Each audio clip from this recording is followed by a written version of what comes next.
یہاں پہ سکوت بہتر نہیں ہے، یہاں پہ بولنا بہتر ہے. خاموش وہاں رہے جہاں لغو کوئی فائدہ نہیں ہے بولنا. یعنی انسان ایک دفعہ بےہودہ باتیں کر رہا ہے، اس بےہودہ بات سے بہتر ہے خاموش رہے. ایک دفعہ لغو بات جس کا کوئی فائدہ نہیں ہے، خاموش رہے وہاں. لہذا یہ چیز اور مومن کی علامت میں سے امیر المومنین علیہ الصلوۃ والسلام نے قرار دیا ہے. ان المؤمن اذا سکت فکر، مومن جب خاموش رہتا ہے تو فکر کرتا ہے، لغو بات سے پرہیز کرے. جب خاموش رہتا ہے تو کیا کرتا ہے؟ فکر کرتا ہے، اللہ کے لیے، قیامت کے لیے، ساری چیزوں کے لیے فکر کرتا ہے. اور اس کے بعد دوسری چیز تواضع یہ بھی مومن کے لیے دوسری چیز. یعنی چار چیزیں، پہلے سکوت، خاموش رہے. دوسری چیز تواضع. امیر المومنین نے انکساری اور تواضع کو متقین کی علامت میں سے قرار دیا ہے. میں نے بارہا کہا، نہج البلاغہ میں خطبہ ہے، خطبہ متقین، جس کو خطبہ حمام بھی کہا جاتا ہے. اس میں امیر المومنین فرماتے ہیں متقین کی صفات میں سے وَمَلْبَسُهُمْ الْاِقْتِصَادُ وَمَشْيُهُمْ التَّوَاضُعُ. ان کا لباس میانہ ہے، یعنی متقین کا لباس جو ہوتا ہے میانہ ہوتا ہے، درمیانی ہوتا ہے. اور ان کی رفتار کیا ہوتی ہے؟ متواضع، انکساری کے ساتھ ہوتی ہے. یعنی ان کی رفتار جو چلتے ہیں وہ تواضع کے ساتھ چلتے ہیں. تو جو مومن کو ملی ہے یہ چیز، یہ واقعی بہت عظیم نعمت ہے تواضع. اور ذکر، تیسری چیز ذکر الہی.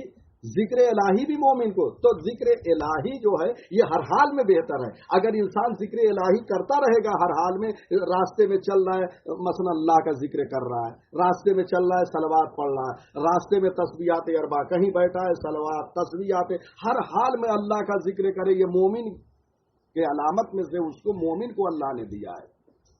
لہذا ہر حال میں اس کا ذکر کرنا. جب یہ ذکر کرے گا تو بہت سارے گناہوں سے محفوظ رہے گا، غیبت سے محفوظ رہے گا، غیبت کرنے سے، غیبت سننے سے، بہت ساری چیزوں سے، گناہوں سے محفوظ بھی رہے گا. اور چوتھی چیز، اللہ نے اس کو ثروت کم دیا ہے. کیوں؟ کیونکہ ثروت میں وہ صرف مال حلال سے قصب کرتا ہے، حرام سے نہیں، حرام سے بچتا ہے، مشتبہ مال سے بچتا ہے. تو چار چیزیں پیغمبر نے کہا یہ مومن کو عطا کی گئی ہے: خاموشی، تواضع، انکساری، ذکر رب، چوتھے جو ہے مال قلیل. یا ابا ذر ہم بالحسنۃ وَإِلَّمْ تَعْمَلْهَا لِكَيْ لَا تُكْتَبَ مِنَ الْغَافِلِينَ. اے ابو ذر، ہمیشہ نیکیوں کی فکر میں رہو. اگر نیکی نہ کرو تب بھی تمہارا ذہن جو کام کرے کس کے حوالے سے؟ یعنی نیکیوں کو ذہن میں گزارتا رہے. کیوں؟ تاکہ تمہارا شمار غافلین میں نہ ہو. یعنی اگر نیکیوں کی طرف غور و فکر نہیں کر رہے تو غافلین میں سے ہو، غفلت کرنے والوں میں سے ہو. لیکن اگر نیکیوں کو یاد رکھ رہے ہو اگرچہ اس کو انجام نہیں دے رہے ہو، تب بھی کس میں سے ہو؟ یعنی گویا حسنہ کرنے والے میں سے ہو، غافلین میں سے نہیں ہو. یا ابا ذر من ملک ما بینا فخذیہ و بینا لحییہ دخل الجنہ. اے ابو ذر، جو اپنے دونوں رانوں کے درمیان حفاظت کرتا ہے، یعنی اپنی عفت اور پاک دامنی کی حفاظت کرتا ہے، گناہوں کی طرف نہیں جاتا، یعنی جنسی خواہشات کو جو ہے ادھر نہیں جا رہا ہے، گناہوں کی طرف مائل نہیں ہو رہا ہے جنسی خواہشات کے ذریعے، اور اپنے دونوں ہونٹ کو بند رکھتا ہے، یعنی اپنے زبان کی حفاظت کرتا ہے. جو اپنے شرمگاہ کی حفاظت کرتا ہے اور جو اپنے زبان کی حفاظت کرتا ہے، گویا وہ جنت میں داخل ہوگا. پیغمبر فرماتے ہیں من ملکا ما بینا فخذیہ، جو اپنے شرمگاہ کی حفاظت کرتا ہے، جو اپنے زبان کی حفاظت کرتا ہے، وہ جنت میں داخل ہوگا. قلت یا رسول اللہ انا لنوخذ بما ينطق به السنتنا. یا رسول اللہ، کیا ہماری زبان جو کچھ بولتی ہے اس زبان کا بھی ہم سے حساب و کتاب ہوگا؟ چلیے، یہ تو مابین فخذین جنسی خواہشات کا مسئلہ معلوم ہے، زبان کے بارے میں بتائیے یا رسول اللہ، کیا جو ہم زبان سے بولتے ہیں اس کے بارے میں بھی حساب و کتاب ہے؟ کیا اس کے بارے میں مواخذہ ہوگا، عذاب و ثواب دیا جائے گا؟ قال یا ابادر وحل یکب الناس علی مناخرہم فی النار الا حصائد السنتہم، حضرت نے فرمایا اے ابو ذر، کیا لوگ جہنم میں زبان کے نتیجے کے علاوہ کسی اور چیز کے ذریعے جائیں گے؟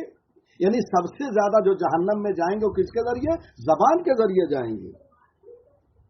کیا یا ابو ذر، جناب ابو ذر نے کیا کہا؟ یا رسول اللہ، کیا زبان کے ذریعے سے بھی عذاب و ثواب دیا جائے گا، مواخذہ ہوگا؟ پیغمبر فرماتے ہیں، سوالیہ جملہ ہے، اے ابو ذر، کیا زبان کے علاوہ لوگ جہنم میں کسی اور چیز کے ذریعے جائیں گے؟ یعنی زبان کے ذریعے کثرت سے لوگ جہنم میں جائیں گے، روایتوں میں اور دیگر روایتوں میں بھی وارد ہوا ہے۔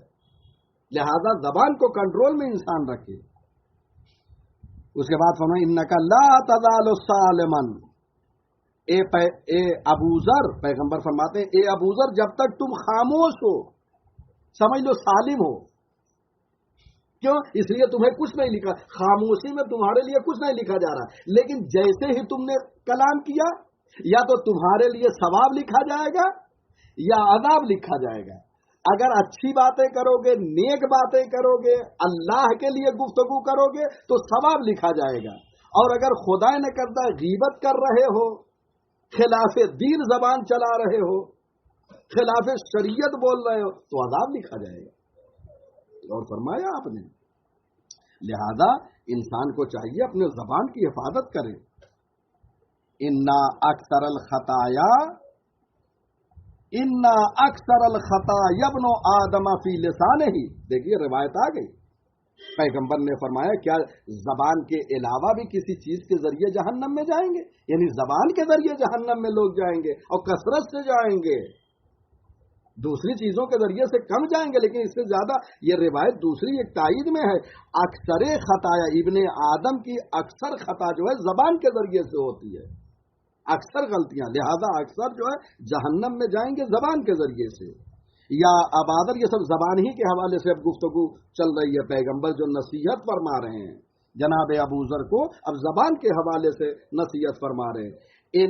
یا ابادر ان الرجل یتکلم بالکلمہ فی المجلس لیضحکہم بہا فیہوی فی جہنم ما بین السماء والارض۔ اے ابو ذر، کبھی کبھی انسان اپنی نشست میں جہاں لوگوں کے ساتھ بیٹھتا ہے ایک کلمہ کہتا ہے تاکہ اس کلمے کے ذریعے سے لوگوں کو ہنسائے۔ ابو ذر جان لو، پس وہ اسی کے ذریعے جہنم میں گرے گا۔ کتنا گرے گا اس کلمے کے ذریعے سے؟ جتنا زمین و آسمان کا فاصلہ ہے۔ یہ کلمہ لوگوں کو ہنسانے کے لیے، یعنی وہ کلمہ کیسا بھی آگے بتا رہے، یہ کلمہ لوگوں کو ہنسانے کے لیے کہا، اس ایک کلمے کے لیے جہنم میں اتنے زیادہ وہ سقوط کر جائے گا جتنا زمین و آسمان کا فاصلہ ہے، ایک کلمے کے ذریعے سے اتنے نیچے جہنم میں جائے گا۔ آگے فرماتے یا ابادر ویل للذی یحدث فیکذب لیضحک بہ القوم، اے ابادر افسوس ہے اس پر جو گفتگو کرتا ہے، فیکذب پس وہ جھوٹ بولتا ہے۔ جھوٹ کیوں بولتا ہے؟ تاکہ اس کے ذریعے سے لوگوں کو ہنسائے۔ افسوس ہے، 3 مرتبہ پیغمبر نے کہا ویل اللہ ویل اللہ ویل اللہ، افسوس ہے اس پر، افسوس ہے اس پر، افسوس ہے اس پر۔ یعنی ایک کلمے کے ذریعے، جھوٹ کلمے کے ذریعے ایک جھوٹ کلمہ کہتا ہے، جھوٹ کہہ کے لوگوں کو ہنساتا ہے۔ کیوں ہنساتا ہے؟ تفریح کے لیے، لیکن اس کا عقاب کیا ہے، عذاب کیا ہے؟ آسمان اور زمین کے درمیان جو فاصلہ ہے، اس فاصلے کے مقدار بھر، مسافت بھر وہ جہنم میں سقوط کر جائے گا۔